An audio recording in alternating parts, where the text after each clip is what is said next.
The first American-born pope in history was announced this past week.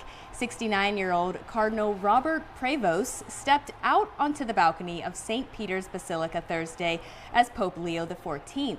Prior to being elected as Pope, he served as leader of the Vatican Office for Bishop Appointments and spent many years working in Peru.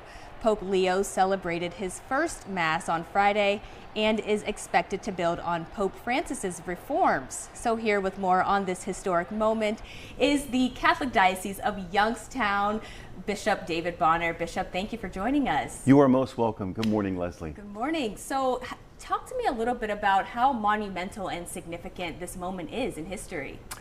Wow. I mean, I think it's one of those wow moments in the life of the church and the world for that matter. The Holy Spirit is just filled with surprise, and I think there was great surprise when people heard that it was an American that was elected to this position.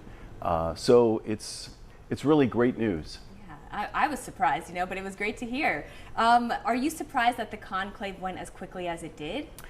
Well, we can't put a clock on the Holy Spirit. The Holy Spirit works in its own time and in its own way.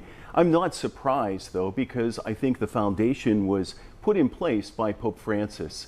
And just the whole spirit of Vatican II, the idea of dialogue and the whole idea of synodality, walking together, listening to one another, I think all of those were keys in this whole process. So what do we know about Pope Leo XIV and his expectations to build upon the reforms from Pope Francis? Well, he's a missionary. I know there's a lot of excitement that he's American, but he has spent much of his priestly life outside the United States. So he's a missionary, and he really embodies the spirit of Pope Francis, who in his apostolic exhortation, The Joy of the Gospel, spoke about that missionary impulse of going to the peripheries and being there and knowing the smell of the sheep, so to speak. So I think he really is a manifestation of what Pope Francis dreamed of. Mm-hmm.